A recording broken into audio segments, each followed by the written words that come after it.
we are here today. It's my privilege with Annette Rhodes. Thank you so much for joining us today, Annette. We really appreciate it. This is the Northern Wake Senior Center. This program is going and being presented by Resources for Seniors, Northern Wake and Eastern Wake Senior Centers, but is going to be available on our YouTube channel for everyone. The subject matter that we're discussing today is extremely relevant to all of us. You don't necessarily have to be a senior citizen for this, because actually, I think when you're 35, you need to start thinking about this, if not for yourself, for your family members. So anyway, a little bit about Annette. She has been practicing law in the Greater Triangle of North Carolina since 1986, and been in Wake Forest, which I'm surprised, for about 6 years. I thought she'd been here forever because everyone here knows and loves her. So comments and kudos to you.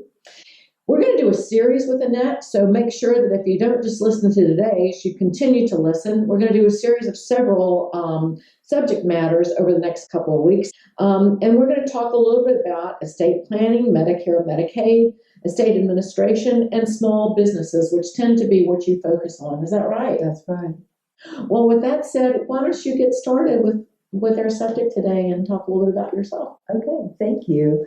Well, it's good to see, I guess I can't see all of you, but it's awfully nice. And I really thank you, Jenny, for allowing me to do this. It's so helpful to me and to be able to give back to the community. So I hope this is a topic that will be of interest to you, and we'll try to keep it short and sweet to the main point.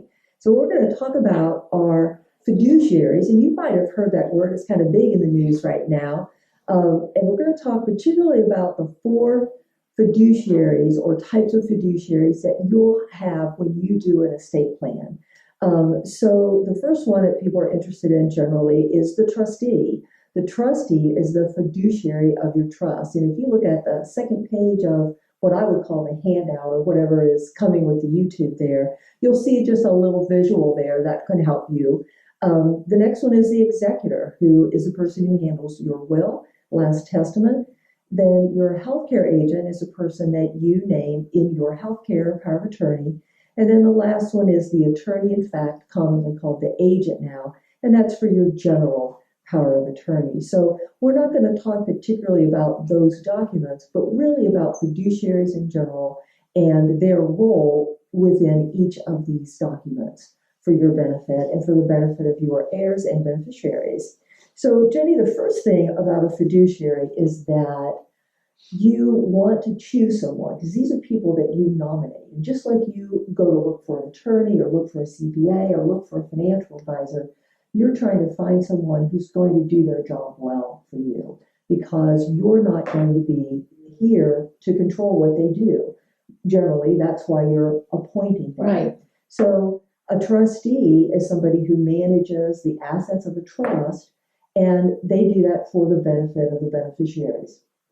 And someone who's the executor, they handle the aspects of your probate so that everything passes to your heirs after your creditors are paid, and that's part of their job. But you want to choose someone who has very high integrity. That's the number one. It's not so much about what they know and what their abilities are, although those are important things, but you really want someone with high integrity. The last person you want is someone who always says, well, what's in this for me? Right. That's not the person that you want to choose. We know that, we of course know you for the most part, but supposing I was just moving to this area, how would you recommend that you found the right person, somebody with integrity? Anybody? Well, normally when you're looking for a fiduciary, you're usually picking someone in your family. You might pick a sibling, you might pick a child. So you want to pick that person who's going to, because these roles are generally volunteer.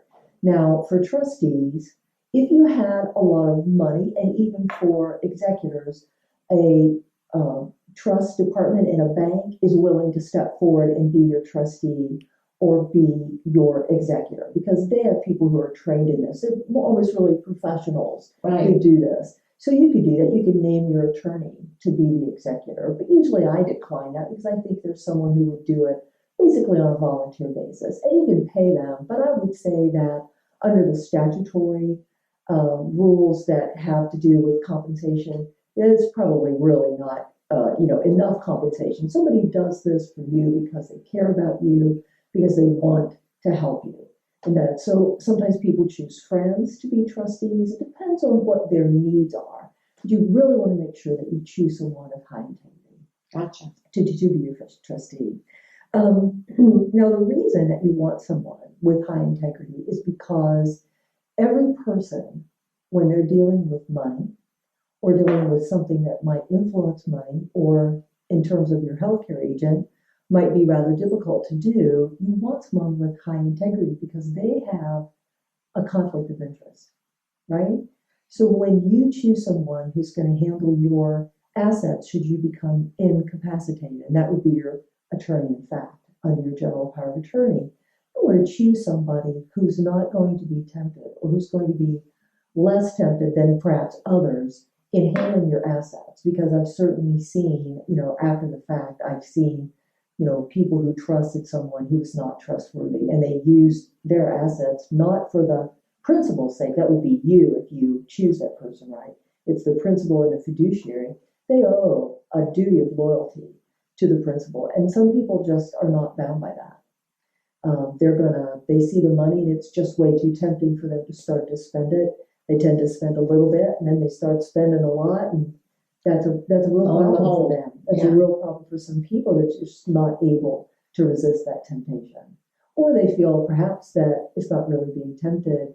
They deserve that. For crying out loud, they're doing all this work, right? So they feel like they should pay themselves somehow. Right. But on the other hand, that person also could be faced with a family situation that they were made to look like the bad guy, even though they're being the good guy. I mean, there could be some conflict among family members, I'm sure, for somebody trying to be the good guy, Yeah, and that really leads me to one point, particularly when you're dealing with a general power of attorney and you're using assets for the principal who may be incapacitated and, needing a lot of care. It's really important, I think, for that agent to be transparent in all their dealings with the rest of the family. I always encourage people to, make bank statements available, allow other people to see, let them know what the costs are, because you don't want to be caring for your aging and ill parent for 5 years, and you hit the end of that 5 years, they've died, right. And you're like, my goodness, we didn't run out of money. I'm so happy. And the rest of your siblings are like, what are you talking about? Mom had all this. What did you do with it? Right. It's really important to be transparent. And that really helps because every agent does have a bit of a conflict of interest. For example, if you choose a child to be an agent for you and you give them a general power of attorney, they're going to inherit less the more they spend for you. So there's just a conflict. You think, oh, my children love me, and they do, and that's what we would expect. Right. But there is that small conflict, or a conflict in which they just can't handle. They're too tempted by the money. So that transparency and that accountability. So it's really important to, and some more than others, to have some accountability played in. So requiring that kind of reporting. If you really want some accountability, you can make them accountable to the clerk of court. And so they have to give an accounting every year to the court, and the court will remove them if they're not behaving, right? They're not doing. What's the percentage of people that actually probably do that? Oh, I couldn't tell you. Yeah. I don't think it's that big because it gets all the news. Gotcha. But, most of the people I see have done a great job. But I have heard of others, people come in and talk to me about what happened, with their father. The other thing I think that plays a huge role is so many people are, number one, underprepared and want to avoid this conversation with their family members when they're in their planning stages. And maybe they keep it a secret. Maybe nobody knows who's going to be this selected person until the very end. And then there's a big to-do about that, right? Yeah. So tell me, does that happen often? I mean, still, or? I always ask my clients to talk to the people that they're going to choose and ask them and say, this is why I chose you. And there are things that, we can write very detailed documents, but I think it's really important to communicate with your fiduciaries of really what you're looking for, because we're going to craft the documents to meet that. but there are going to be some kind of subtleties Right. to those Along it. that you might want those fiduciaries to remember as they go through this. Yeah. So yeah, let them know what's important to you. So hopefully that situation is not only in the is only in the movies, right? Only in the movies. That's right. That's what we're hoping. Okay. That's right. So so one of the things I wanted to talk about was power. So just want everybody to know that what you give people are power. You give them authority to act on your behalf or on behalf of the beneficiaries as a trustee. So you're asking them to do things for you, and you can limit their powers or you can make them very broad. And there are reasons, we won't have time to go into why you would do that, but you want to give people all the power that they need to accomplish the tasks that you've assigned to them, right? But you don't want to give them so much power, more power than they need to have. So you want to have documents that are crafted. None of these are really one size fits all. Even in general power of attorney, you can get, by the way, a statutory power of attorney online. It just sort of has kind of some basics, transactions. Someone can handle transactions for you, but you just want to give them, the power that you need. So, for example, if you, were wanting to sell your house and you were wanting to take a cruise, and by gum, the house is going to sell while you're on your cruise, you do a very limited transactional power of attorney so that your son can sign those documents when it comes down to the closing, and you're not breaching your contract, right, with the buyer of your house. So you can make that happen. So that'd be like a very limited, just in time, because of the limited in the actions and the authority they have. But sometimes if you're doing Medicaid planning, you're doing some long-term care planning, you want a general power of attorney that's going to last until your death, right, and you want it to be extremely broad because of the kinds of actions that you want that person to take. Wow. I never even thought about just going on a cruise for a short period of time. That's interesting. Right. Good point. Although today cruises are lasting way long, people have had to stay on those boats. Yeah, right. You might think Look at about that, right? Yeah.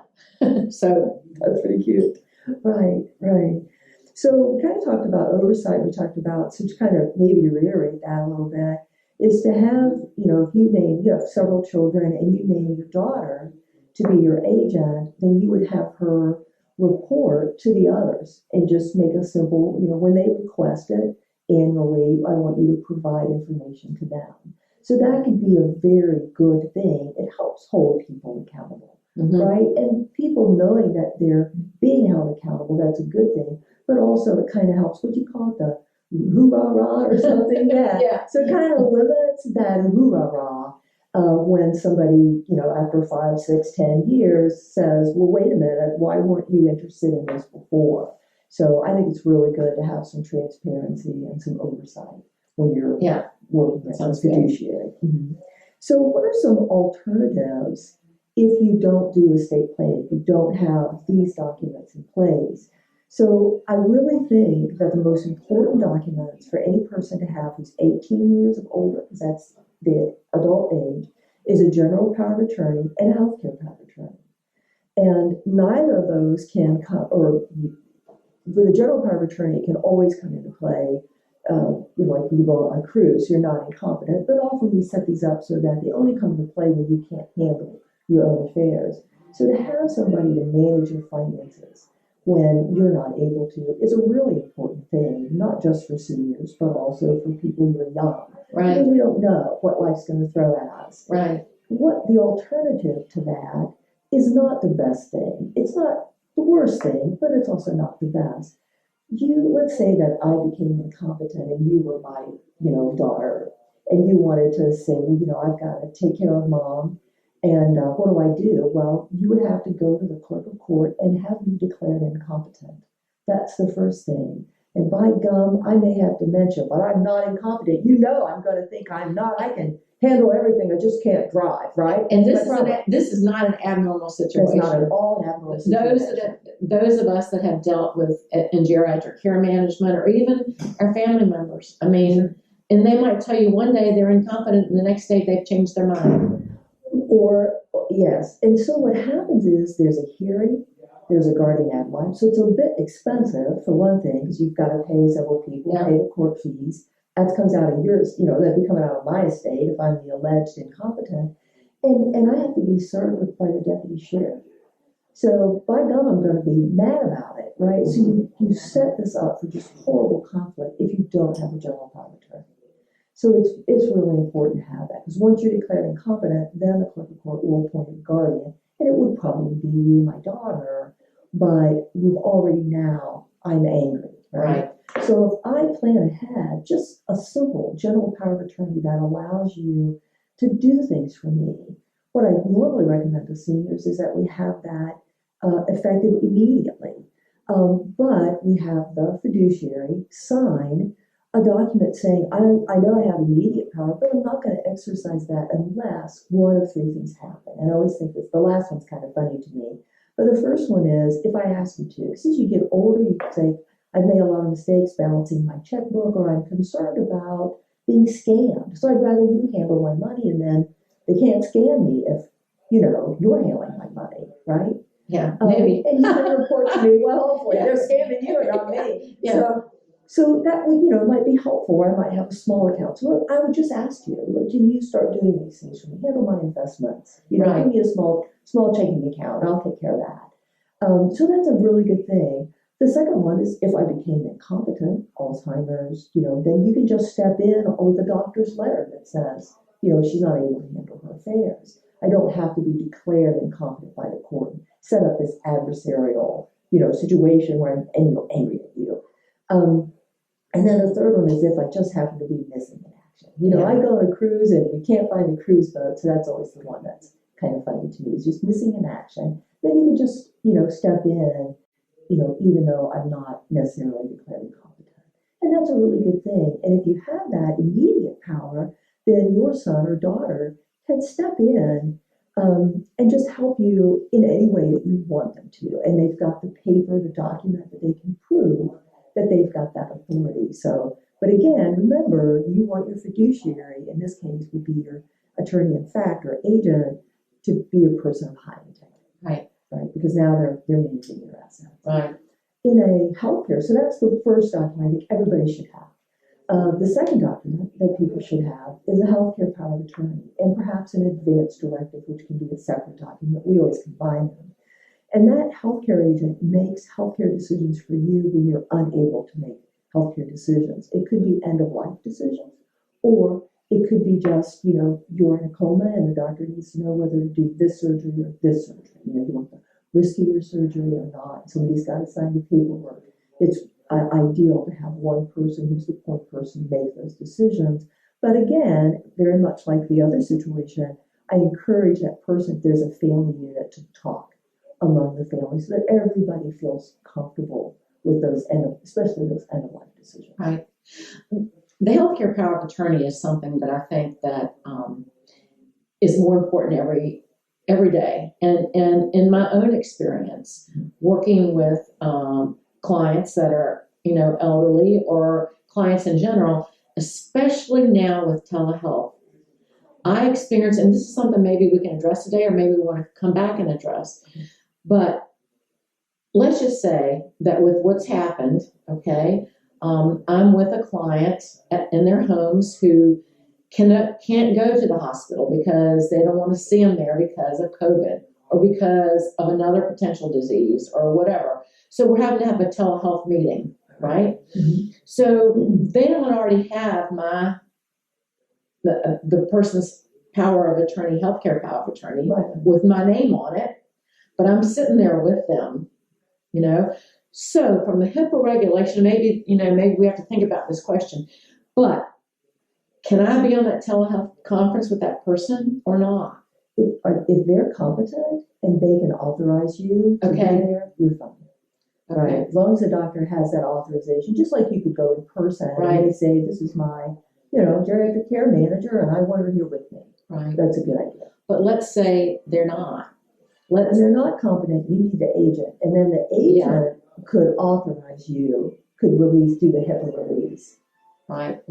If I am their healthcare power of attorney and they go to the hospital and I'm not with them, or the healthcare power of attorney is not with them, and then comes to the hospital while they're in a coma or whatever, you just make sure you have your papers, right? You know, that's a great point. Have your paper, because the Yeah. doctor's not going to recognize you. They're going to talk to the family Yeah. and then make decisions based on kind of the family, determination, which might be difficult in some situations, where people Yes. disagree. Yes. But there is a wonderful thing called the registry. That's what I was At after. North Carolina Secretary of State. Okay. That you can send them a copy of your healthcare power, and they send you a wallet card with an ID number that's not your social security number. You carry in your wallet, and then any doctor or EMS, they can access that, and then they know who to call. Because when we do healthcare power, we always encourage you to choose at least three. If you can think of three people with high integrity, have three agents. You've got one agent and you've got two backups. Yeah. Because in a healthcare power, if they can't reach the first one, they're there on that extended cruise again, right? Right. They can go to the You're second all about one. cruises and that. I don't know. Somebody I know is going on a cruise and I'm not. Yeah. No, but I think that today is especially pertinent, and really important to know, because I don't think very many people use the registry. We've talked about things like grab and go books. Make sure you have something beside it or something on the refrigerator or whatever. But more and more that healthcare power of attorney is becoming a relevant factor, I think. And when it's they're registered, medical personnel are going to try to figure out who you are, and that they'll find that card, and then they know who called, and that's really great.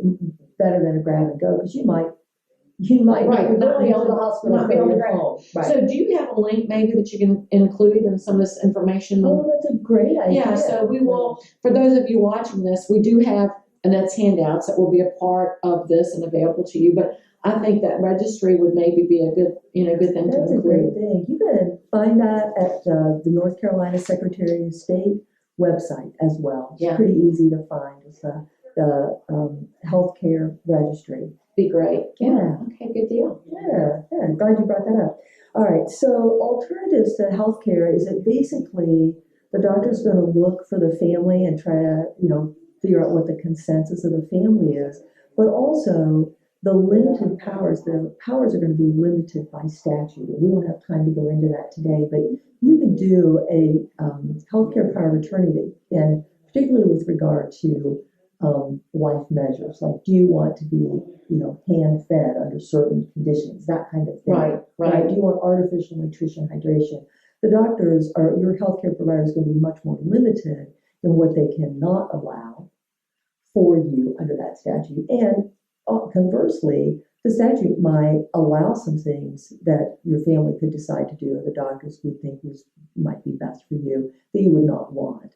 And so you want to limit, expand. Healthcare powers are very much about crafting something that really meets what your desires are. And those are very, very individual for people. Yeah, and they become more person-centered focused from a healthcare perspective or health administrationist perspective of what they can administer and what they cannot. That's exactly right. You really want to think that might be the hardest thing to think through for anybody. Yeah. But and just remember that these are written in stone once you're incapacitated, but during your lifetime you can change your mind and change that document.